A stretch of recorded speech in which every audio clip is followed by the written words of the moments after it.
बच्चों, कैसे हो सब लोग। आशा करते हैं कि आप बहुत अच्छे होंगे। तो बच्चों, आज आपके लिए हम एक नया चैप्टर लेकर आए हैं जो कि क्लास 8th एनसीईआरटी से संबंधित है।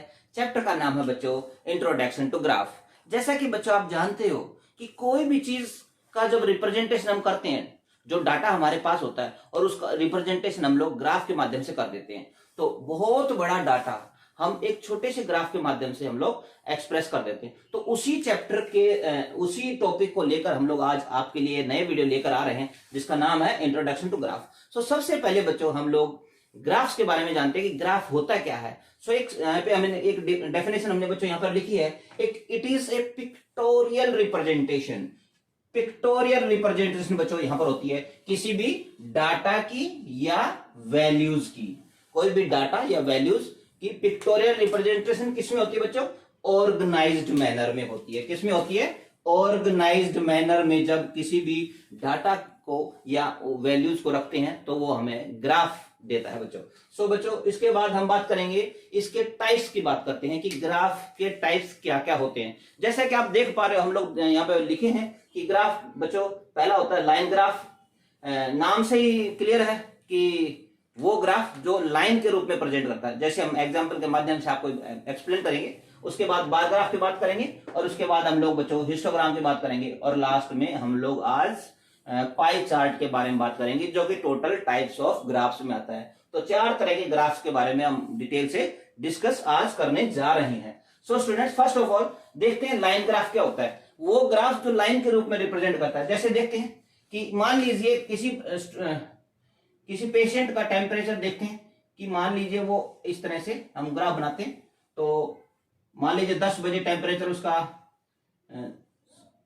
90 डिग्री सेल्सियस है, फिर 100 डिग्री सेल्सियस है, फिर 90 के बाद हम लोग लेंगे 95 और फिर लेंगे बच्चों 100 डिग्री सेल्सियस और इस तरह से बच्चों ये लेंगे हम लोग 105 डिग्री सेल्सियस और इस तरह से लेंगे 110 डिग्री सेल्सियस लेंगे। यहाँ पे स्टूडेंट्स टाइम ले लेंगे 10 बजे, यहाँ पर 10 ओ क्लॉक का टाइम हो जाएगा हमारे पास, ये 11 ओ क्लॉक का टाइम हो जाएगा हमारे पास और इस तरह से 12 ओ क्लॉक का टाइम हो जाएगा और इस तरह से 1 PM का टाइम और ये 2 PM का बच्चों टाइम हो जाएगा।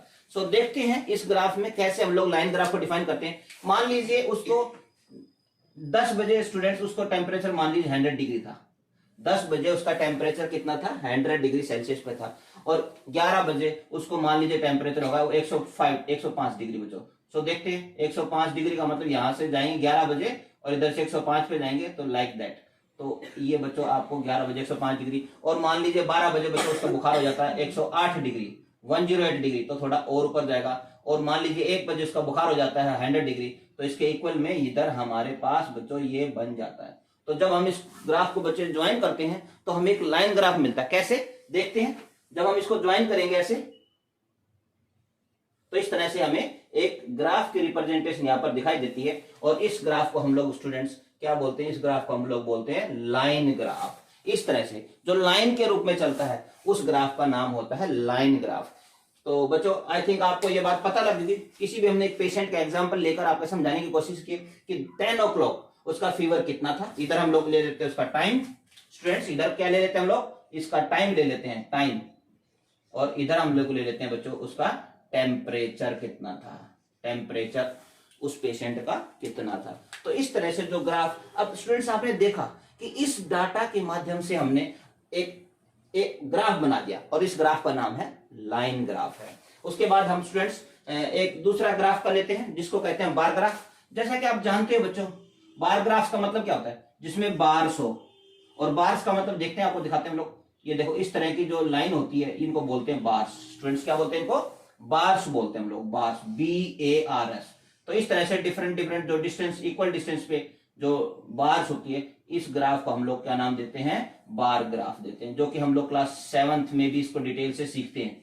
तो इस तरह का जो ग्राफ होता है बार ग्राफ, जैसे कि हम लोग देख सकते हैं इसमें क्या चीज देख सकते हैं। मान लीजिए इधर हम लोग डेज ले लेते हैं, इधर नंबर ऑफ डेज और इधर हम लोग क्या ले सकते हैं? Sale of books. कुछ भी एग्जांपल के द्वारा हम आपको समझा सकते हैं। Sale of books.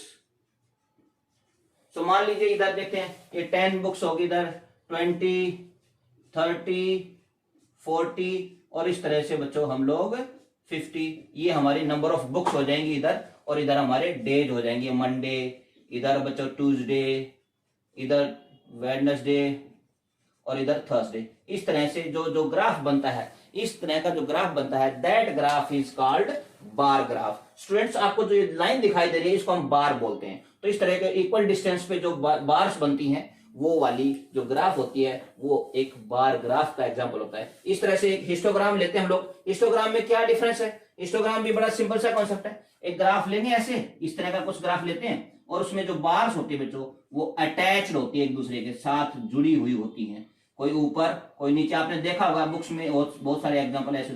तो इस तरह का जो ग्राफ होता है वो हिस्टोग्राम का नाम हम उसको देते हैं। जो बार्स यहाँ पर दिखाई गई है, बार्स जो इक्वल डिस्टेंस पे, वो इसमें अटैच्ड होती हैं, साथ में जुड़ी होती हैं। तो इस जो ये जो ग्राफ हम दिखा रहे हैं, इस ग्राफ का नाम है हिस्टोग्राम। और बच्चों एक लास्ट में जो दिया है पाई चार्ट, पाई चार्ट का आपने देखा होगा, एक सर्कल बना होता है। सर्कल में एक लोग आप देखते हैं, कोई बच्चा प्लेइंग करता है, कोई बच्चा म्यूजिक सुनता है, कोई टीवी देखता है। इस तरह से का जो ग्राफ बनता है, टीवी देखना, कोई म्यूजिक सुनना। कुछ स्टूडेंट्स म्यूजिक सुनना पसंद करते हैं, कुछ स्टूडेंट्स क्रिकेट खेलना पसंद करते हैं, और इस तरह से कुछ स्टूडेंट्स साइकिलिंग करना पसंद करते हैं।